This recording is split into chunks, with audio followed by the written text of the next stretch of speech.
আসসালামু আলাইকুম বন্ধুগণ, তাজ ভিলেজ ফুডে আপনাদের সকলকে স্বাগত। আশা করি আপনারা সকলেই ভালো আছেন। আজ আমি আর একটা ব্লগ নিয়ে হাজির হয়েছি। হ্যাঁ বন্ধুরা, আজ আমরা বেরিয়ে পড়েছি দীঘায়।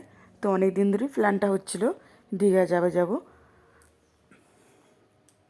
তো আজকে ফাইনালি আমরা বেরিয়েই পড়েছি দীঘায়। তো আজকে 8টার সময় আমাদের বাস ছিল। তো একটা 26 সিটের বাস ভাড়া করা হয়েছিল, ফ্যামিলি সকলে মিলে যাওয়া হবার জন্য চলে এসেছি।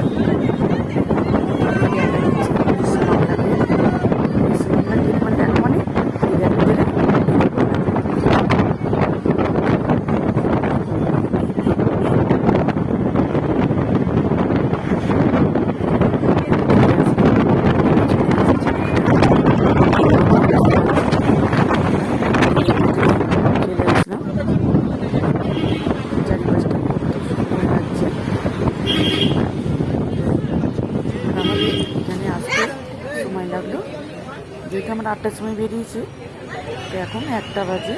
তো আমাদের পুরো 5 ঘন্টা সময় লাগলো। গাড়িটা অনেকই স্লো ছিল, সকলে একটু জ্যাম থাকে, তো সেজন্য অনেকটা সময় লেগে গেল।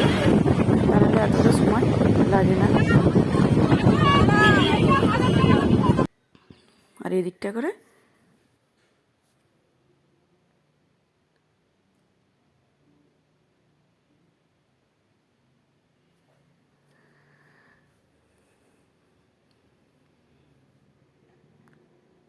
যেই পাশটায় যে মন্দিরটা তৈরি হয়েছে, এখনো সম্পূর্ণ হয়নি।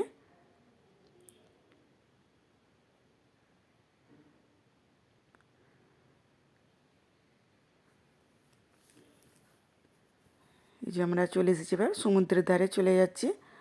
তো হয়ে গিয়েছিলো, তো বুক করা হয়েছিল হোটেলটা আগে থেকে নিয়ে। তো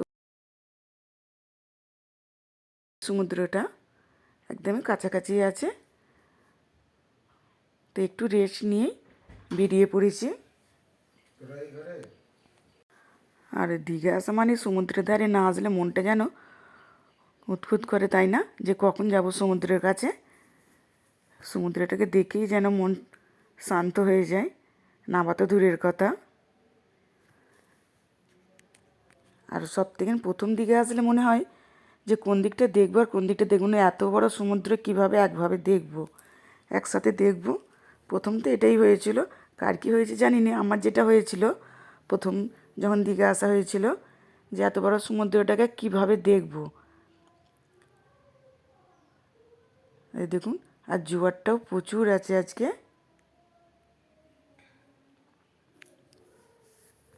দেখতেই বুঝতে পারছি কতটা জোয়ার চলে এসেছে, কতটা আছে।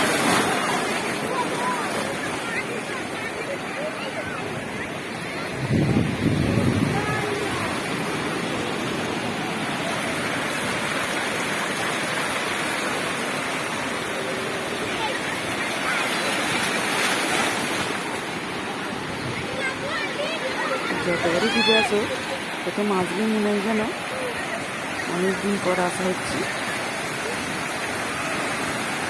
সব সময়তে আনন্দটা বেশি লাগে, তাই না?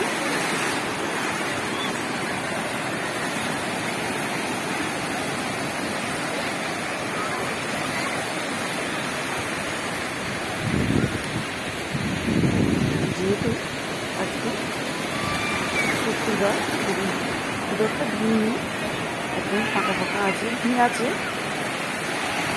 অন্য দিকটাই আছে, তো আমরা যেদিকে একটু ফাঁকা আছে সেদিকটা করেই চলে এসেছি। সমুদ্রে নিয়ে পড়েছি, ঢেউগুলো আসলে দেখতে কত সুন্দর লাগছে। আর অনেকটাই চলে এসেছি।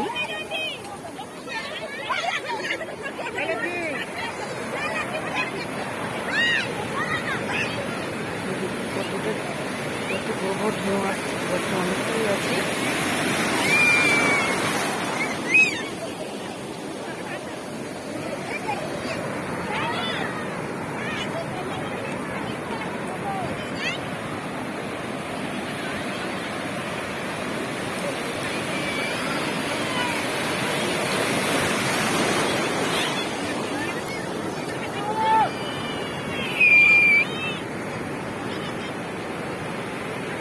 বন্ধুরা, করুন, সাবস্ক্রাইব করে দেবেন।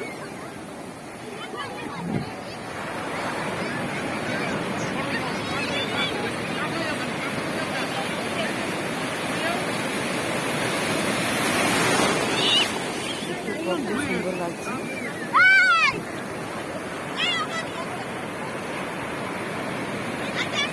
দিদি আসলে মাইন্ড যেরকমই পাই না, একদমই ফ্রেশ মাইন্ড হয়ে যায়, তাই না?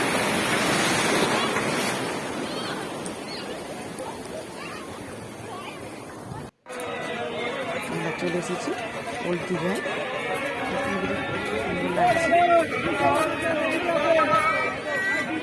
চারপাশটা আরো সুন্দর লাগছে লাইটিং।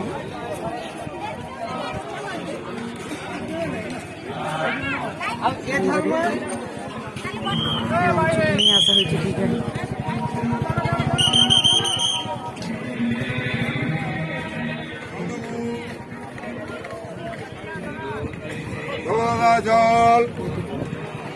জোয়ারটা কতটা এসেছে, রাতের অন্ধকার বলে অতটা বোঝা যাচ্ছে না, ঢেউগুলো দেখা যাচ্ছে সাদা সাদা।